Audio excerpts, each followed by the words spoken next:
Afternoon, everyone. As I introduced myself earlier, I'm Alex Harris, the lead QS at CCC. We're a cost consultancy firm. We also are quite big in the insurance rebuild valuation space. So I head up the straight QS side of the business, which is probably around 30-40% of the business, and then 60-70% it's focused on insurance. Okay, so yeah. Just a little bit about ourselves. We, as I said, we sort of operate across both islands, and we operate across all sectors as well. Pretty much fingers in all the pies. From small mum and dad investors just doing a sort of an extension to $100 odd million developments. So yeah, winning work and weathering the storm. I won't, obviously we've all been in the same storm, so I won't dwell too much on the specifics, but just sort of from our point of view, this is sort of an overview. We've obviously had a tough couple of years.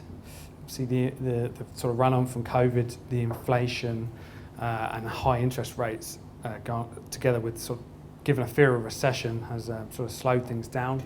We saw quite a lot of our large developments, especially residential, being put on the shelf. And as has been mentioned, the new government scrapped a handful of major projects. So the IREX one we were working on, the Inter-Island Ferry project, we did all the cost estimating for that, and they scrapped that one. CRL, as you mentioned, and TREC, which is the Transport Rebuild East Coast. Again, we were working with NZTA down in Gisborne, Hawke's Bay region, doing all the roads and the highways and the rail following the storms last year. We sort of put together a pretty big alliance to do that, and then halfway through they sort of scrapped it, which was a shame. It's still going on now, but we're just doing the pure recovery works, putting the roads back in place, the sort of resilience works, which included sort of new bridges, new roads. Those are scrapped, unfortunately, but what can you do? As I said, we sort of, our contacts and our clients, like our architects that we work with, a lot of them were saying they've had to cut staff and or reduced working hours to like 4 days a week. And as has been touched on, we're seeing a pretty competitive contractor market out there. Quite a few insolvencies and quite a widespread of costs coming back on tender returns. Survive till 25 has basically been the theme of the year. But at the moment, we're seeing a lot of green shoots coming through the last few weeks, last few months, which is good. Obviously, the interest rates coming down is giving everyone a bit of optimism. There's a big one last week or week before, and at least one more predicted before the end of the year. So yeah, soft landing seems pretty likely, and as I said, everyone's pretty optimistic. There's a few we're seeing from our developer clients and our architects that we work with, that there's quite a few projects coming back off the shelf. So that's promising. As well, we work with a bunch of second-tier lenders, and they are definitely seeing more applications for funding being made, which is good. And our friends in the real estate market are also seeing more buyers come to the market. And yes, as part of the new government, yes, they did can a few things, but they've also sort of introducing some new things as well. They've got a 5-year infrastructure plan, which is sort of focusing on the Golden Triangle between Auckland and Hamilton, Tauranga. And yes, they are the most recent one is the construction of the highway from Warkworth up to the Bay of Islands. So that's sort of a nice big project coming soon. Last week there was 149 projects selected by the Fast Track Approvals Bill. So there's a few promising things coming from the government and the public sector. We're also seeing quite a few more tenders put on GETS. I don't know if everyone's familiar with GETS, but that's sort of where the public sector put tender tenders go up, so you sort of keep an eye on that, and there's a few more things on there these days, so I'm putting together more proposals than I was the last few months. Generally from a construction cost point of view, the costs are definitely stabilised. Obviously the question about whether they're coming down, I don't think we'll ever really see that, but they're certainly stabilised. A lot of the sort of crazy costs we were seeing in the last few years, we're not really seeing that anymore, more consistent.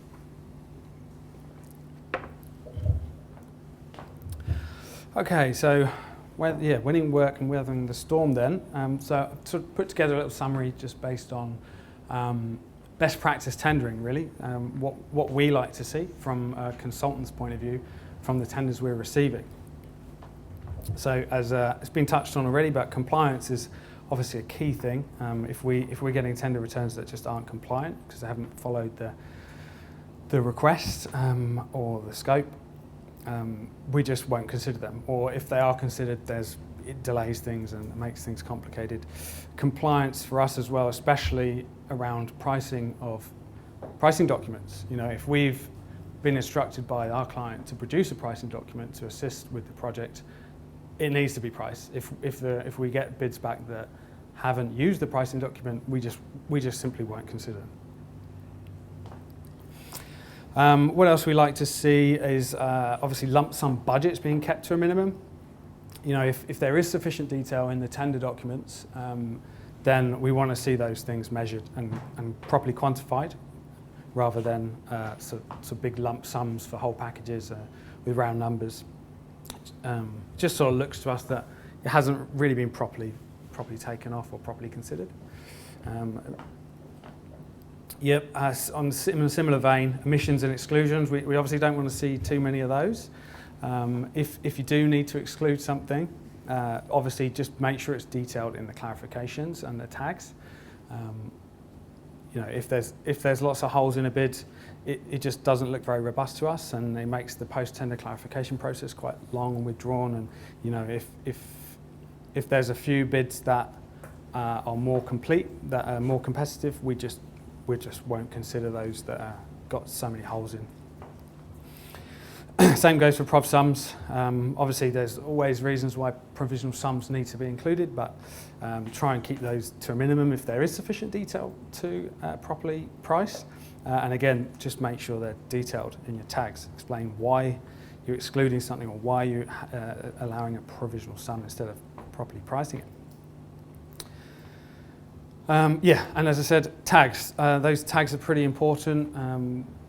They show us that the contractors have put some good thought to the project, as well as, you know, if you are selected, that really just reduces the risk because it's clearer what is and what isn't included.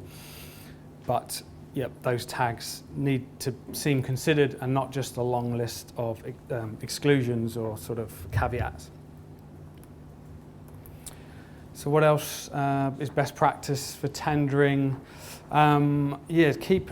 Just making sure you're aware of the risks. So obviously a race to the bottom is what we see in this kind of market, where it's very competitive and contractors are probably trying to win work more desperately than they were in the last few years.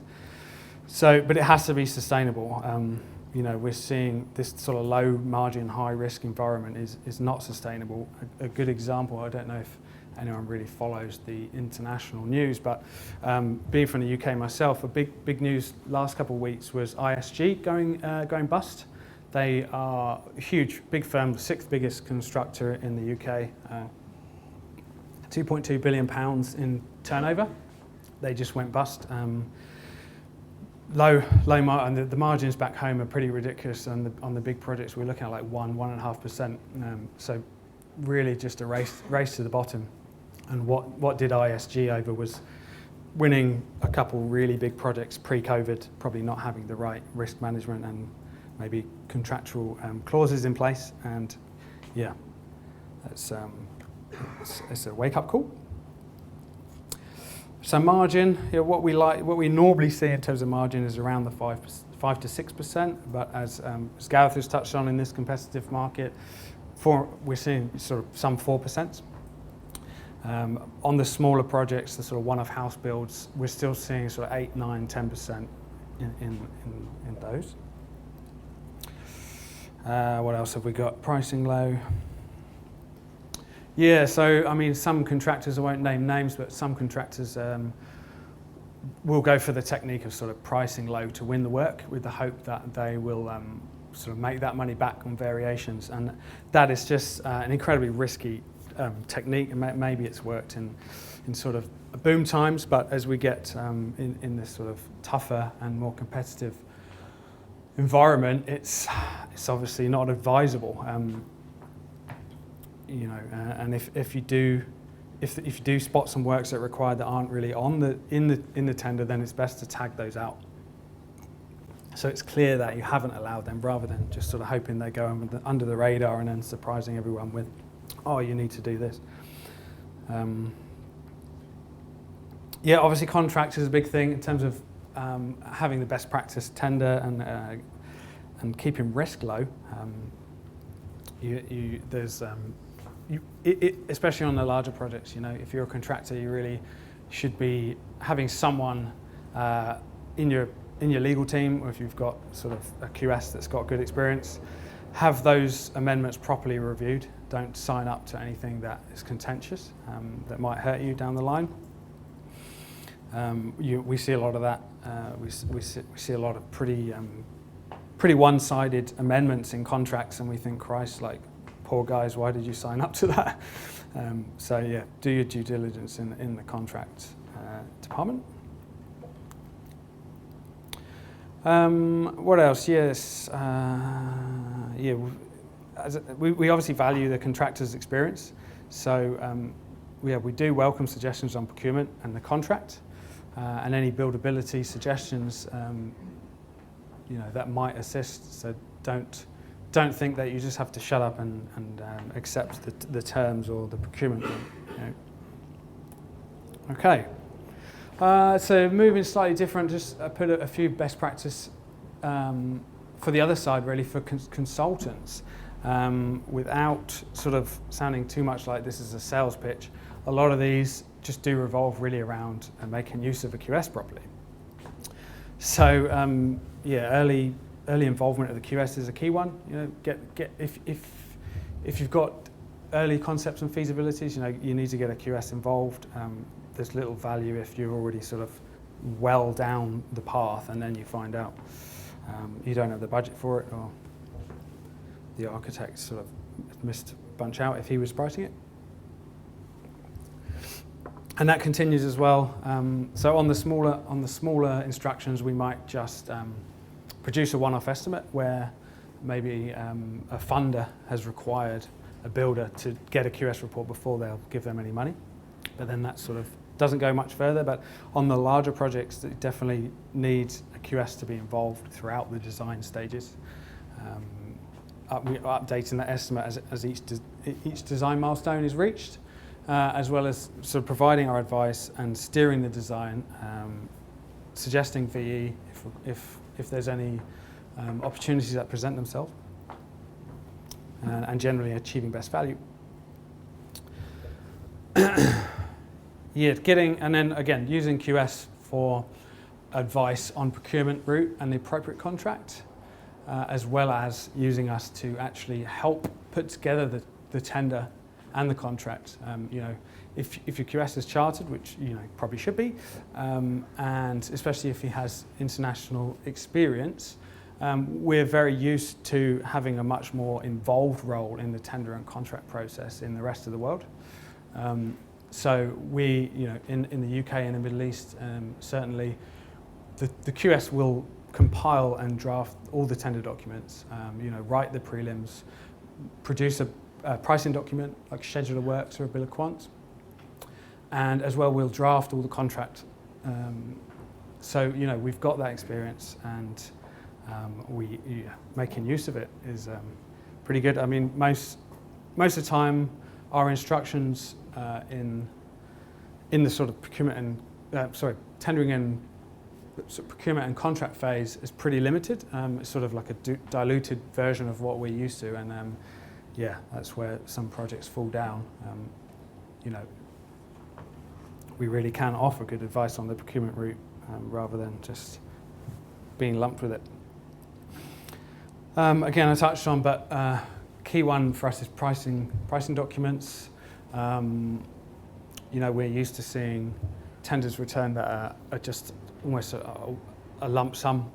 Often they'll be broken down into the key elements, maybe like 12, 13 different main elements, but in terms of having a pricing document that has all the items of works listed, that's just so valuable. Valuable when assessing tenders, because you can make it very comparable. You can see where the differences are, where the emissions are. You can really see what is being priced. And very valuable post-contract as well when it comes to assessing variations, and it really does reduce the disputes when everyone knows what's actually included in the contract. Detailed review. Yeah, as I said earlier, get us. We've worked on projects where they've signed up and signed the contractor up, and they haven't even asked us to look at the contract or the tags. And our thoughts and comments on the tags are definitely valuable, and we don't want any contentious tags in there that are going to hamper things down the line. Using a Yeah, I mean, the next one doesn't really need saying. That's obviously part of our role. We should be used post-contract to assess the contractor's claim, assess the variations and the materials on and off site, and they produce those payment recommendations. As well as that, obviously, we should be used to report to the client, issue our cost reports. We do drawdown reports to funders, which will comment on progress, variations, the risks, the cost to complete, cash flow, and generally provide confidence and allow drawdown of funds. Another part for best practice for consultants is just around risk management, really. Something that we don't always see is that risk register floating around, which we're used to seeing elsewhere.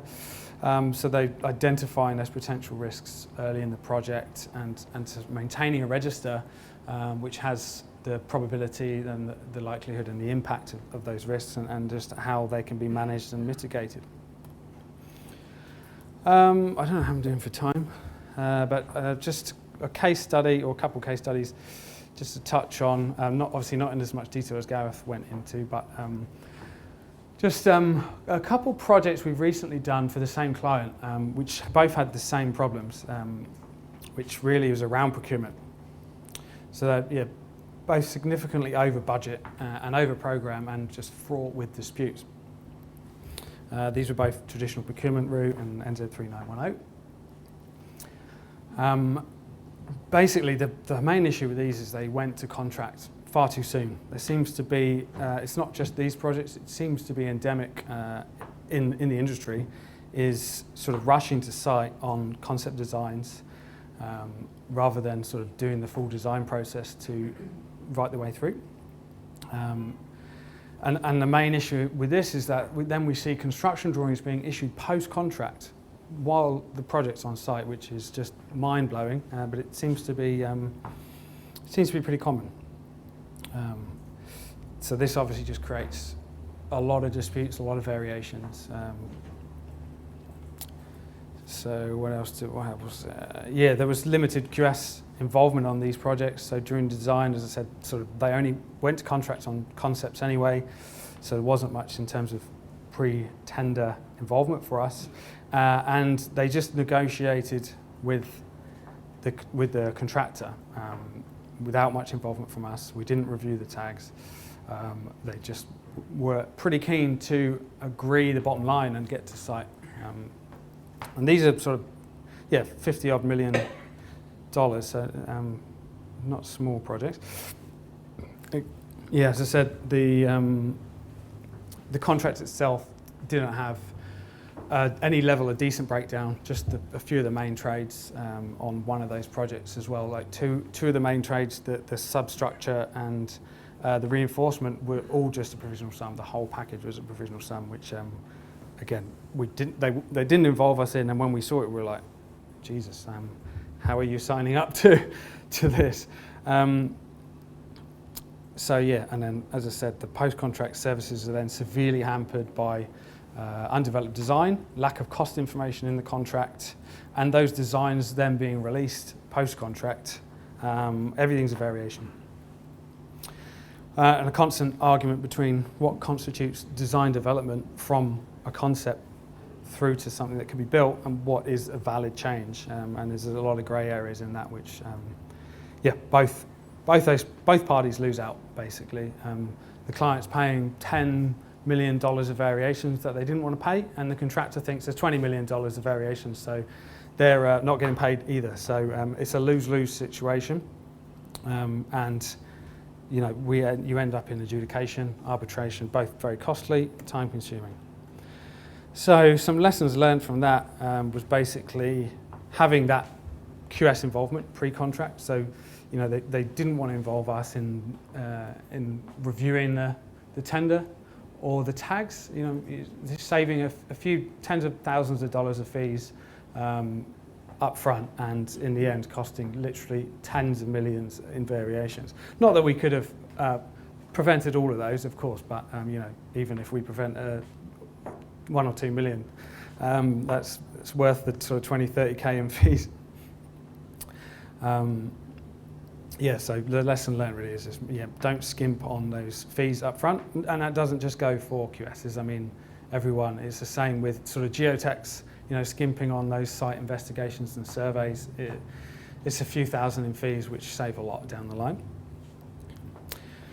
And again, don't rush to site. Obviously, if design, you don't necessarily have to design all the way through to detailed design, but get further than concept before you decide to go to contract. And if you do need to, if time is of the essence and that's your most important factor in the sort of time, cost, quality triangle, just make sure you're choosing the right procurement route. It should be design and build. Let's be honest. Like if you're going on concepts, you've got to design and build that. We shouldn't ever be issuing designs post-contract from client-side consultants. So you should be, if you still need to design it, those designers need to be novated, and it needs to be design and build. And of course, just don't choose the lowest contractor to get it over the line. If we know there's inherent risks and they haven't been properly assessed, then there's a whole bunch of risk in there that's going to bite you down the line.